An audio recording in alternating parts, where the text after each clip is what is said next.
Você sabe me dizer como é que funciona a economia? Você tem essa dúvida também? Vem comigo que eu vou te explicar nesse vídeo de uma forma bem resumida como é que funciona a economia, tá? O objetivo desse vídeo não é transformar você em nenhum expert em economia, até porque nem eu sou, tá? Eu quero que você apenas tenha uma visão geral de como é que funciona a economia e como é que tudo isso afeta o investimento que você está fazendo, o dinheiro que você tem. Eu acho muito importante também você entender o contexto que você está inserido, né? Afinal de contas, tudo isso interfere nos seus investimentos e na sua vida de uma forma geral. A economia é bastante complexa para explicar assim, de uma maneira muito simplificada, muito resumida, porque são muitas coisas, mas eu prometo fazer o possível para deixar isso o mais simples possível, sem que você perca informações importantes. Então vamos lá direto ao ponto. O que é a economia? Quando a gente fala de economia, a gente tem que ter em mente que a gente está falando, num primeiro momento, de duas coisas, basicamente. De tudo que acontece na vida e de todos os comportamentos que a gente tem. Então a gente está falando de vida e de comportamento. Num segundo momento, num segundo plano, a gente está falando de tudo que é produzido, tudo que é distribuído e tudo que é consumido por todos nós. Tudo isso é economia. A gente pode dividir a economia em três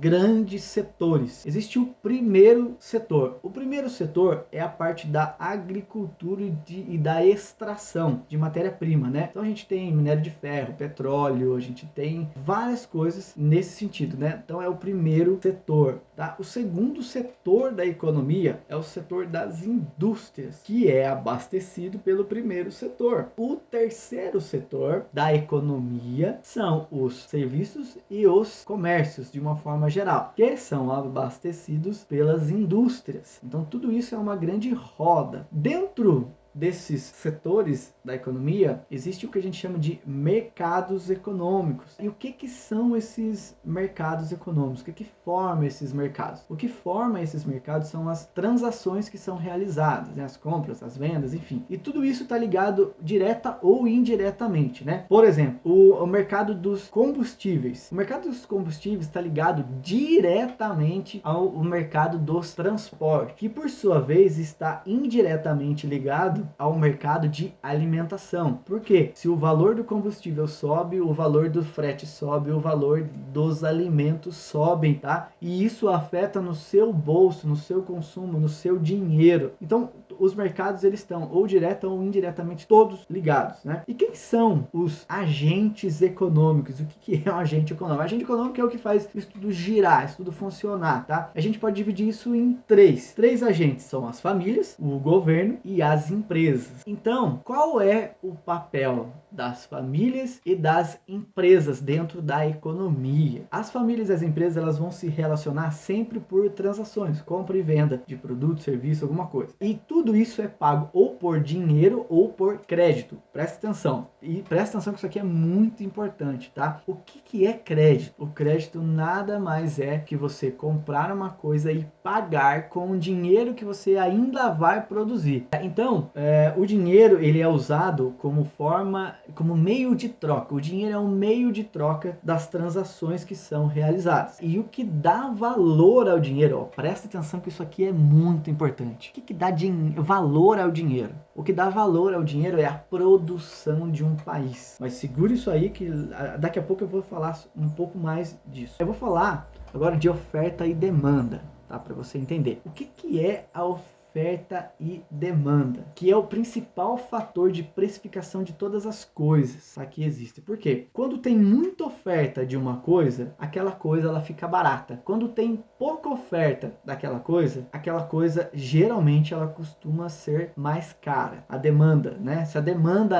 não acompanha a oferta, o preço sempre vai mudar. Aí entra o governo. O governo entra tanto na oferta para regular a oferta e a demanda. O governo regula principalmente a oferta de crédito dentro da economia. Então, quando você tem menos crédito dentro de uma economia, o que acontece? Essa economia ela dá uma segurada. Mas vamos lá, vamos falar aqui. Como é que o governo regula essa questão do crédito, aqui no Brasil principalmente? O Brasil regula o crédito por meio da Selic, que é a taxa-mãe do Brasil. Tudo é com base na taxa-mãe. Então, a Selic ela determina se o crédito vai estar barato ou caro. Além disso, o governo também cobra imposto, tá, de todas as transações. E por que o governo cobra imposto? O governo cobra imposto porque o governo em si não tem dinheiro. O governo não tem dinheiro. Nenhum governo tem dinheiro. O dinheiro do governo é o nosso dinheiro que ele taxa e usa esse dinheiro para prover os serviços públicos, né? Saúde, educação, toda a máquina pública é paga com dinheiro dos impostos. Tudo isso que eu estou te falando gera os ciclos econômicos. E o que são os ciclos econômicos? Lembra que eu estava falando para você da questão de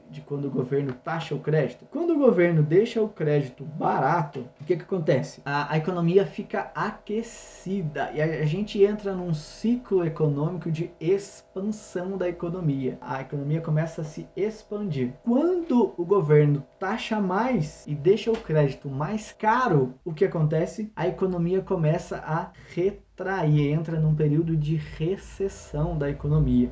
E tudo isso é importante, né? É importante que a economia tenha ciclos.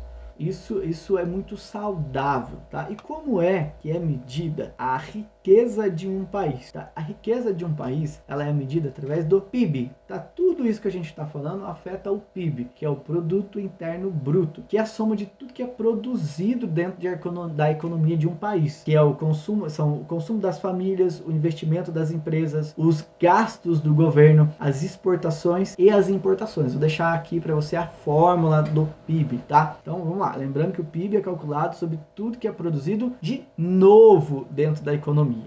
Não tem como falar de economia e não falar de inflação. O que é a inflação? A inflação é uma alta generalizada de preço. É alta generalizada, gente. Não é aquela alta, por exemplo, o tomate esse mês disparou, foi para R$10 o quilo. Não é essa alta. Essa alta pode ser causada por várias coisas, mas não é essa alta. É quando tudo está mais caro, né? Tudo mesmo. Isso é inflação. O que na prática quer dizer que o seu dinheiro está valendo menos e que o seu poder de compra ele é menor. Por exemplo, os R$100 que você tem hoje, ele vale mais do que os R$100 que você tem daqui a um ano, por exemplo. Isso é inflação. O seu dinheiro ele perde valor ao longo do tempo. Por isso que é importante que a economia tenha ciclos. Porque se tem muito crédito no mercado, todo mundo vai ter muito dinheiro. Todo mundo tendo dinheiro, a demanda de tudo vai aumentar. E o que vai acontecer? O preço também vai subir. E aí você tem uma alta generalizada. Aí a inflação dispara, seu poder de compra diminui porque o seu dinheiro perde valor, entendeu? Por isso que é importante ter períodos de recessão econômica, onde a taxa Selic está alta para frear o crédito, frear o consumo e as coisas se estabilizarem. É claro que não é só isso, tem muitas outras coisas. Então, basicamente é isso que acontece. Eu acredito que agora, com tudo isso, você tem uma visão um pouco melhor de como é que funciona a economia. Eu esqueci de te falar uma coisa. Como é que aumenta o seu poder de compra? O seu poder de compra aumenta aumentando a produção do país. Quando a produção de um país aumenta, você aumenta também o poder de compra. Pensa bem, se você tem muito mais coisa sendo produzida, o que acontece? Vai ter muito mais oferta de coisas. Quando você tem muito mais ofertas e a demanda não acompanha, os preços tendem a baixar. Quando o preço tende a baixar, aqueles R$100 que você tem, ele vai comprar mais coisas. Então é aí que o seu poder de compra melhora. Por isso que é muito importante que um país, que um governo invista na produção do seu país, estimule a produção daquele país e não apenas simplesmente saia distribuindo dinheiro, por exemplo, tá? Que isso vai afetar diretamente a economia. É aquele velho ditado: não deve se dar o peixe, você tem que ensinar a pescar, porque aquilo vai ser reproduzido e aquilo vai gerar riqueza para um país. Fez sentido esse vídeo pra você? Pô, se inscreve nesse canal então. Pega esse vídeo e compartilhe com alguém que você acha que vai fazer sentido, que esse vídeo vai ajudar essa pessoa. Deixa o seu comentário aqui embaixo. Se isso aqui, se de repente você está com alguma dúvida, deixa aqui embaixo no comentário que eu vou fazer o possível para responder. Deixa aquele like, ajuda. Esse seu comentário, esse seu like, a sua inscrição é meio que um pagamento para que eu saiba que eu tô na direção certa. E isso também ajuda o YouTube a espalhar essa mensagem para mais pessoas. Abraço!